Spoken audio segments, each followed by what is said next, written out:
L'intérêt de mélanger passé, présent, futur vous montre que la clairvoyance n'est pas quelque chose qui ne devrait pas... je m'excuse. Que la clairvoyance est absolument nécessaire pour vivre.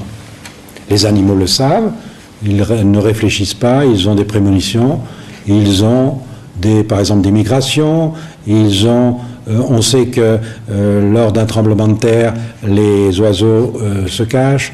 On va dire qu'il y a des ondes telluriques qui leur permettent de se cacher avant que le tremblement de terre n'ait lieu. Mais on sait aussi que les rats quittent un navire avant que la tempête ne soit même déclenchée. On sait qu'à Hiroshima, les rats ont quitté Hiroshima alors qu'il n'y avait aucun prémisse de bombardement. Donc, les animaux sont capables de clairvoyance. On a fait des expériences à ce sujet. Bon, personne ne le nie. Nous, les hommes, nous nous méfions de ce qui, en fait, est un principe vital. Voir le futur avant de le vivre est une chose essentielle que nous faisons sans le savoir et que nous faisons tous les jours. C'est la survie qui est en jeu. Or, ce principe vital que nous sommes obligés d'utiliser, nous l'utilisons dans l'ignorance et de ce fait, nous nous rendons malades.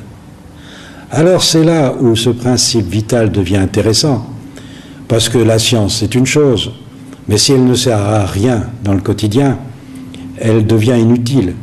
Par contre, si nous pouvons nous équilibrer, retrouver des intuitions, retrouver des prémonitions, pour supprimer tout déséquilibre, et les déséquilibres à l'heure actuelle sont violents, la recrudescence du cancer en est une preuve.